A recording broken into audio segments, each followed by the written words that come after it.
Hi again then guys, and welcome to of course another installment of Beards and Cars. This is our podcast style series where we tend to talk about more wide open, broader subjects and topics, sometimes countdowns like best of, worst of, personal favourites.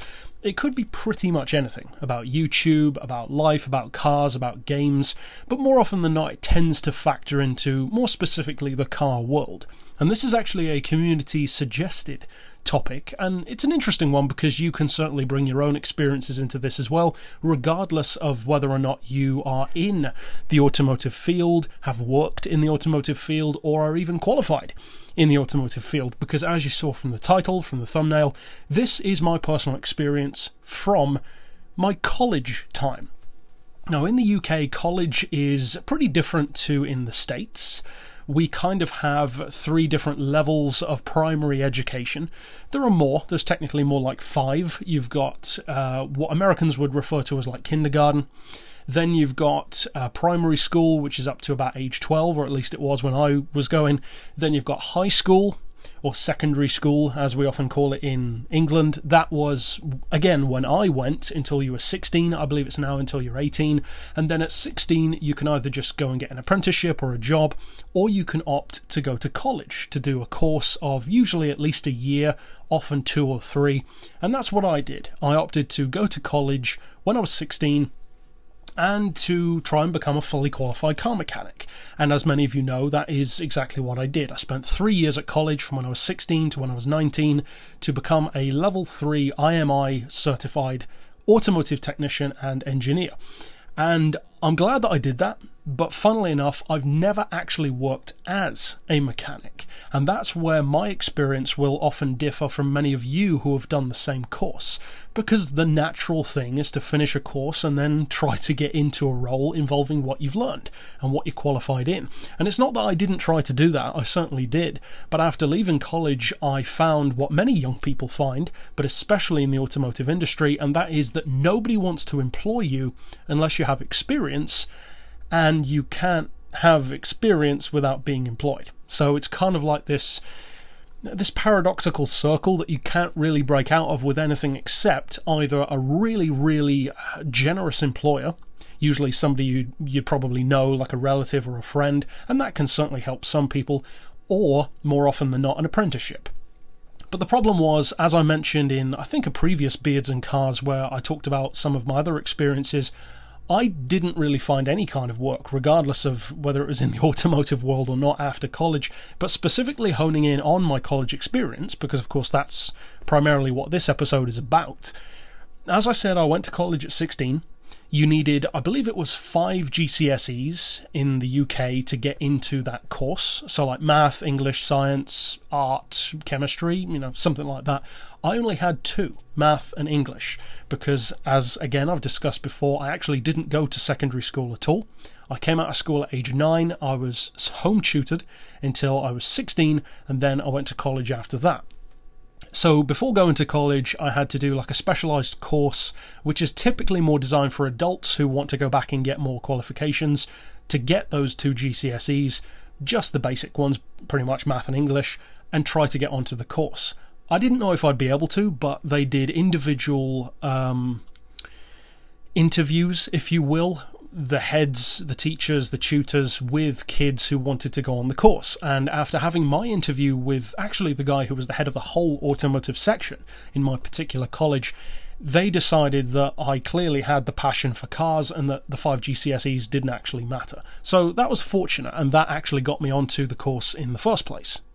Then, as far as my college experience itself, each of the 3 years was technically its own course. So level 1 was a year, level 2 was a year, and level 3 was a year. Now you can actually go further than that. I believe in the UK there are something like 6 or 7 levels within the automotive world, ending up in stuff like essentially F1 engineer territory, at university level, that kind of stuff. I always knew I didn't want to do that, but there was an important point where you could branch out, and I believe, if I recall correctly, it was after level 1, because everyone who wants to be automotive qualified has to do level 1, or at least they did when I was going. After that, though, that's when you get to choose what you want to do. Because with level 2, you can either continue down the path that I did, which is to become a regular mechanic, or you can go for the motorsport course for those who intend to be just that, a motorsport mechanic. In hindsight, I actually wish I'd done that, because it would be far more relevant to what I do now on the net, rather than actually becoming a regular mechanic, which I never actually did. But of course, that's woulda, shoulda, coulda. You can't change that now. What I did was, as I said, regular mechanic work. So engineer, mechanic, technician, whatever you want to refer to it as. And I really enjoyed my time in college. I never really had any serious things go wrong. There weren't any serious rifts between myself and classmates, or any drama particularly. There are a couple of things. So I guess the highlights would be that I found a really fortunate group that I was with, or I was put in a very good group of people for pretty much all 3 years. Some of the same people that I was taught with remained in the same class as me for all 3 years, and many of those I still am in contact with now, and we had some great banter at college. In fact, if anything, I would say we probably had a little bit too much banter when we should have been paying more attention. But most people looking back on their youth will probably admit that, whether it's school, college, uni, whatever the case may be, you can always look back and say, I should have probably paid more attention in this particular class or at this particular time. Now, as far as the teachers go, of course, that is always something which can divide your educational experience, be it college, school, whatever. You need a teacher who cares about the kids and who is passionate about the subject. Anything beyond that doesn't really matter too much. They could be a really nice person or a very aggravatable person, but at the end of the day, if they're a good teacher, it doesn't really matter. And I would say that over the time that I spent at college for those 3 years, I definitely had teachers who were my favourites. And the funny thing is, my personal favourite teacher or tutor from the whole 3 years was the one that most people were kind of afraid of, a chap named Terry.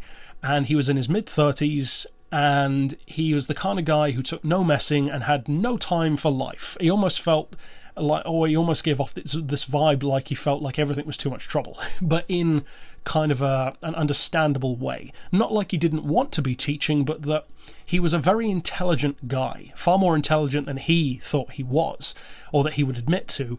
But that also gave him the problem of finding it very difficult when other people didn't keep up.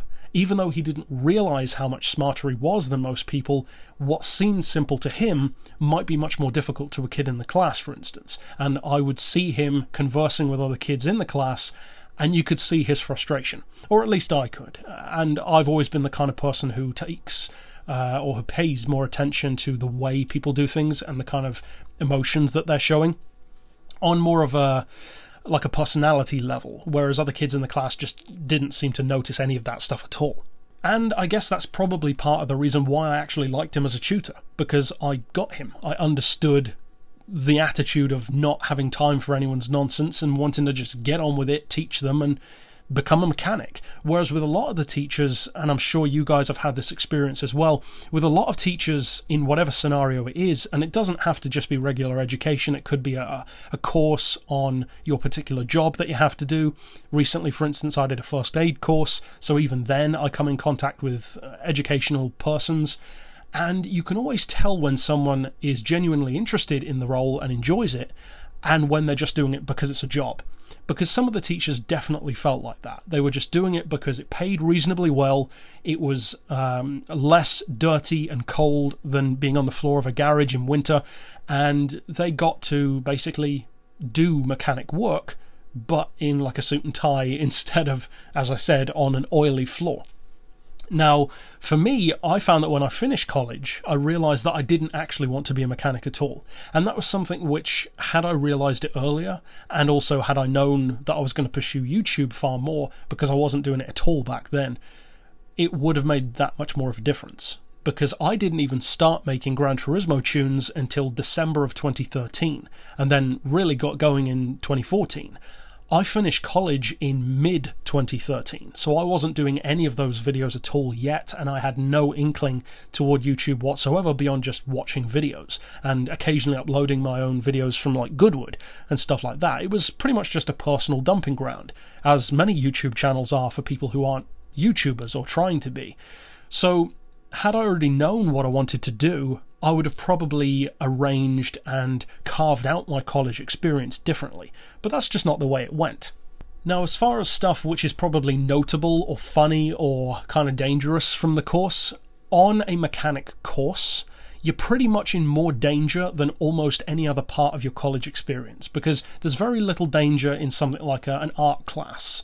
There's some danger in stuff like chemistry or woodwork or building, that kind of stuff, but there's nowhere near as much in those others as there is in the automotive section of a college. There are so many ways to hurt yourself, so many ways to kill yourself, and actually, to be honest, that's one of the reasons why I did not want to become a mechanic after finishing college, because I realised something that I hadn't really thought of before my college experience, and that is that I've always been the kind of person who takes responsibility very seriously. People taking responsibility for their actions is something which so few people do, but it's so important. People always try to blame others for their own actions. If they crash into someone in their car, if they knock someone over, with a shopping trolley, whatever the case may be, they always try to blame someone else.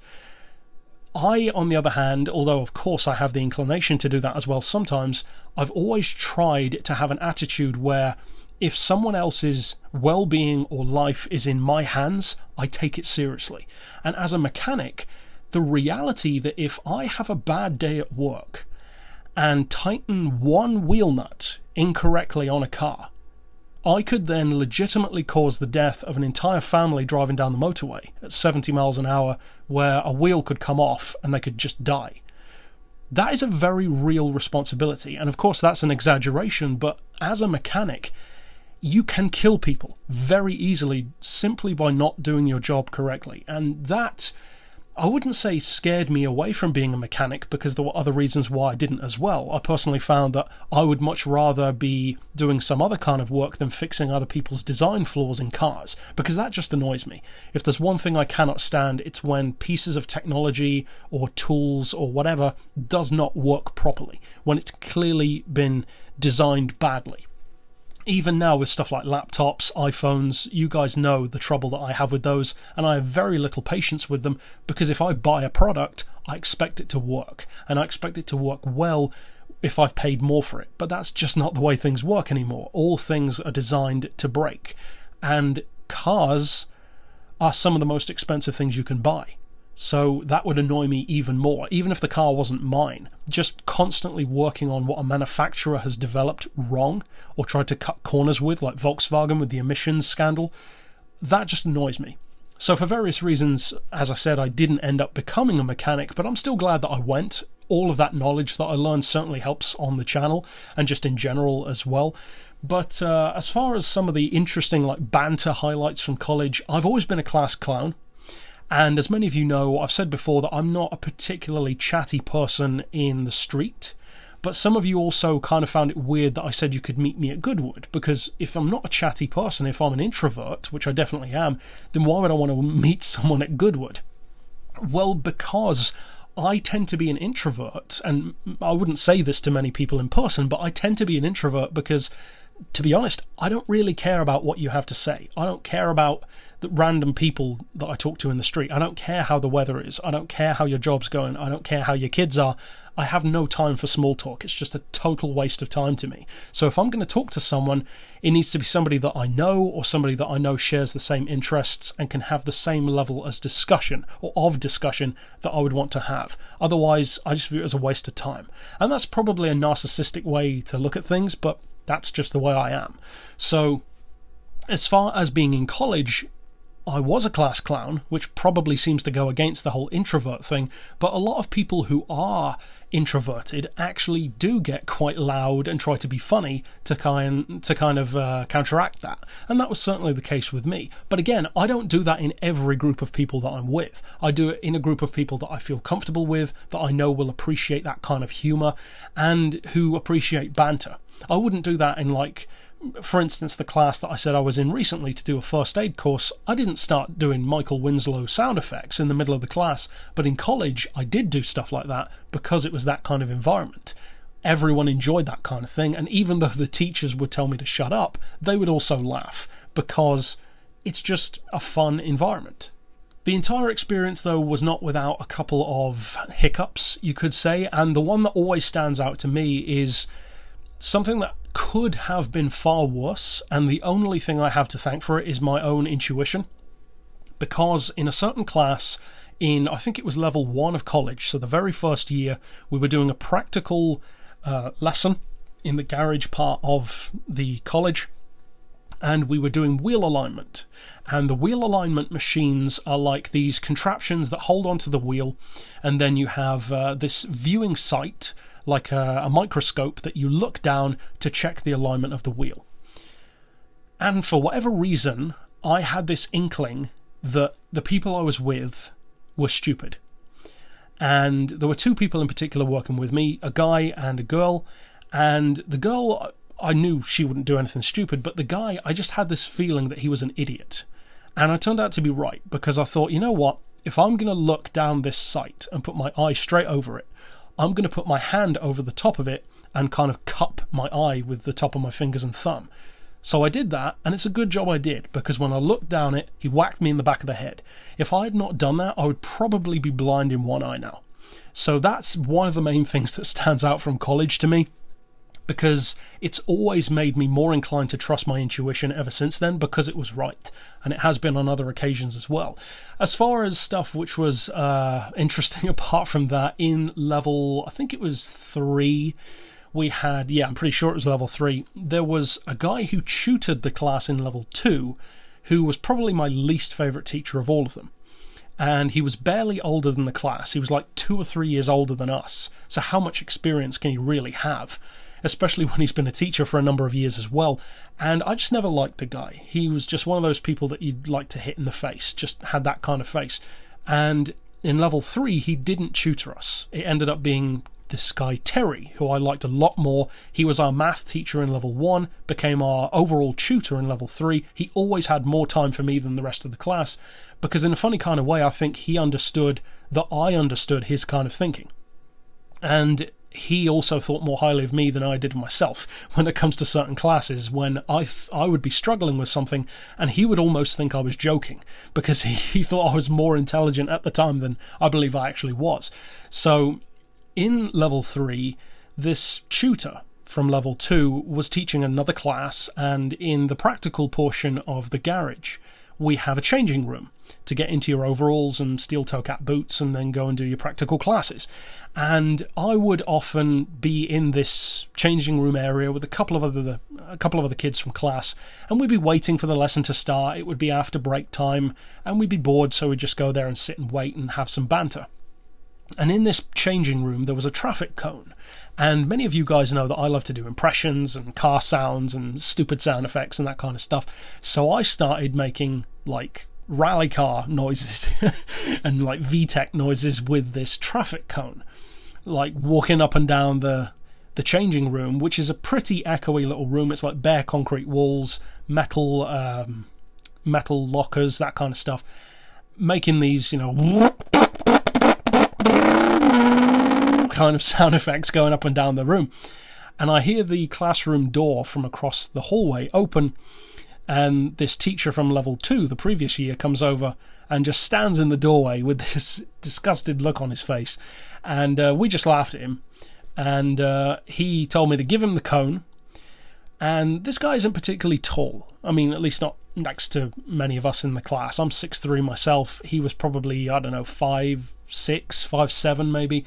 And he went to reach for the cone, and I just held it a little bit higher, like you would with a toddler, so that they can't reach it. And he didn't really appreciate that. So he went off and told the head of the entire automotive section, who was the same guy who did my interview for level 1, about what had happened, and he came and gave me a talking to about it as well. And I explained to him, like, what the problem was, or as far as I'm concerned, that there wasn't a problem, because he was being petty, he was trying to exercise his power, and we weren't hurting anyone. The sound wasn't interfering with his class particularly, and, just get over it. He was a guy who clearly already had a problem, and I could tell that from level 2 anyway. And, teachers stick together. So he didn't particularly agree with that. Should I have been doing it? Technically, no. Did he overcompensate by going to get the head? Maybe. Who knows? I don't particularly care anyway. And then when we went back to class, Terry, the teacher who I liked the most, who many people were scared of when he used to get angry, he mentioned as soon as we all filed back into the classroom for the afternoon lessons, you could always tell when he was just annoyed for the rest of the day, because he had like resting bitch face anyway, as I also do. But you could tell he was like at that level 2 bitch face when something had happened. So he would have his beanie hat pulled almost down over his eyes completely and just look really like he'd had enough of his job. And he had this look on his face. I already knew it was probably about what I'd done.